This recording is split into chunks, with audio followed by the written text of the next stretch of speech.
back so that way it will hang completely straight. Now,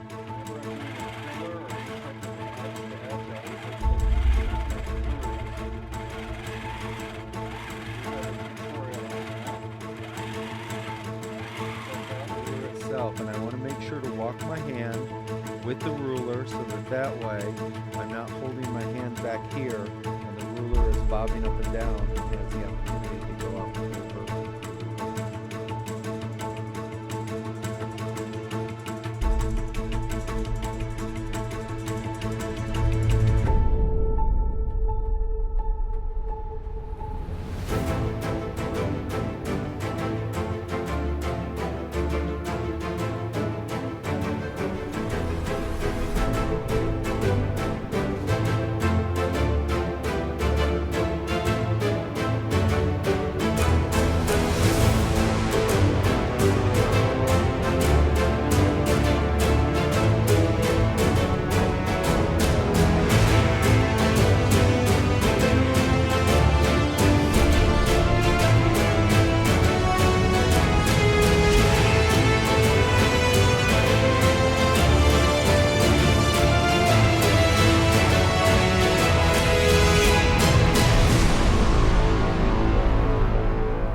So now I'm going to come down this side, get my glasses on.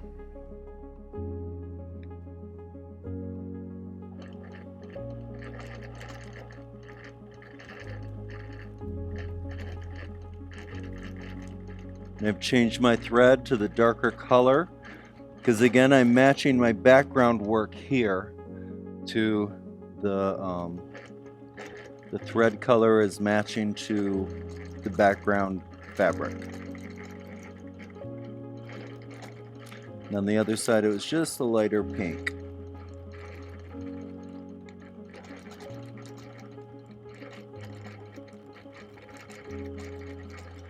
Come around that beautiful eye. And again follow that curvature. Pivot my ruler.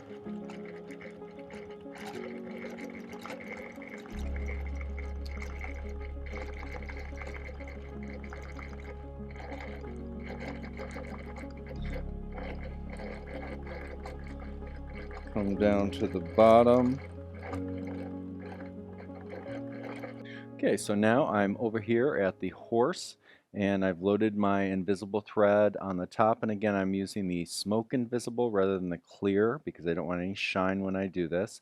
The other thing I want to add is on this particular horse here, I have a golden bobbin to kind of match because this is predominantly gold.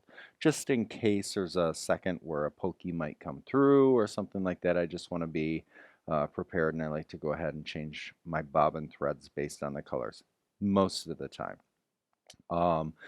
especially with something like this. So we're going to work our way up here, do all of the snout and the back jaw area, and then we're going to work our way down with the invisible. And I'm already locked on, and I'm going to use a combination of a regular ditch ruler, and then I'm going to use our mini with the notch just to work our way around some of the real tedious spots. Okay.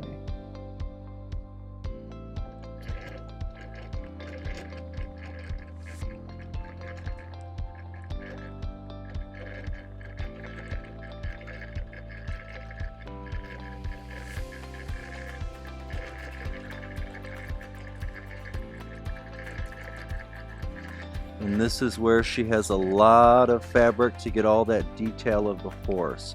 So I'm going to be going around a lot of different areas and pieces of the nose area. Come back down. And now I'm going to work my way down into that darker portion. And I am going to switch out my ruler. I'm going to put that behind so you can get a good visual.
Okay, let me see. Again, we're following, and again, sometimes we have to come back on a line. That does not bother me. To reditch a line.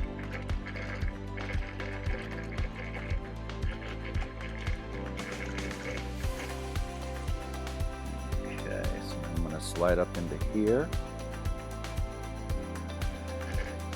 Am I doing okay, Mr. Ritchie, keeping my hands out of the way?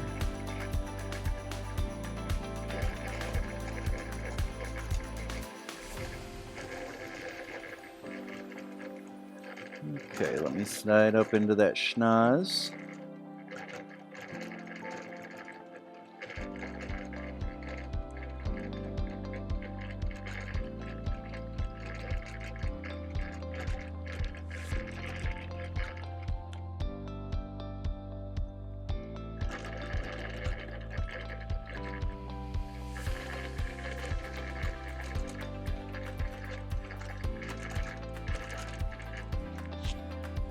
So again, you can see this is a part of the tedious stuff, so I'm going to be working my way all the way across all of the horses and the warrior women themselves.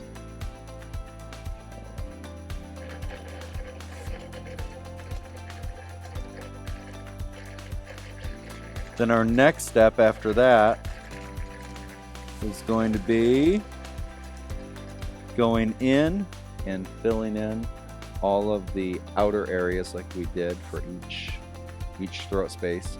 Now the reason that I'm doing that, let me share that on this particular quilt. This particular background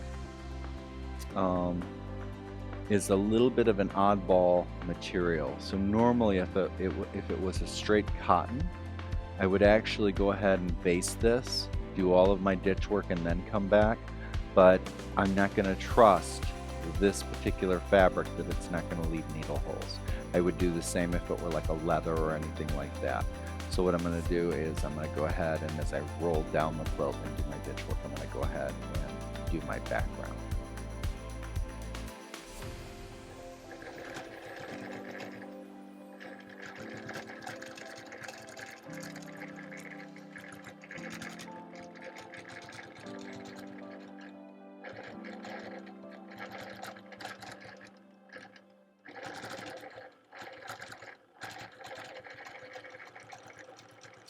Some of these applique pieces, you can end up with hundreds of little pieces that you have to go around.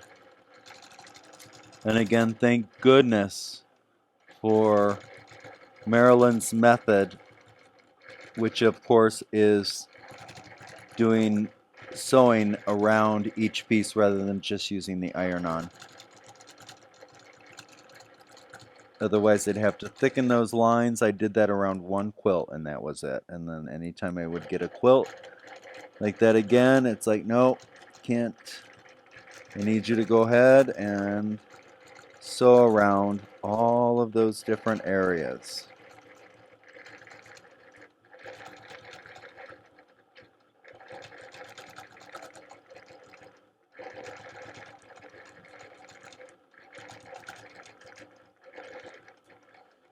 Let me see here. Okay. And again, this is going to trapunto the musculature of the horses and the warrior women. And again, my last thing that I'm going to do with this quilt, God willing, in a few days when I get all of this done in the background, is I'm going to roll it back and do all of my metallic accents in the helmets and the spear tips, all of those little areas. Okay, let me see. I think I'm going to add a little accent down that mane.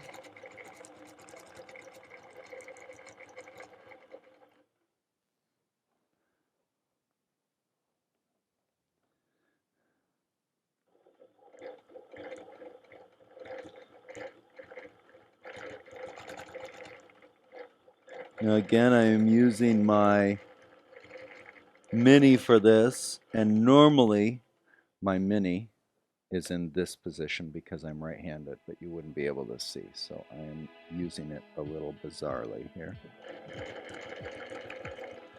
for the sake of the camera.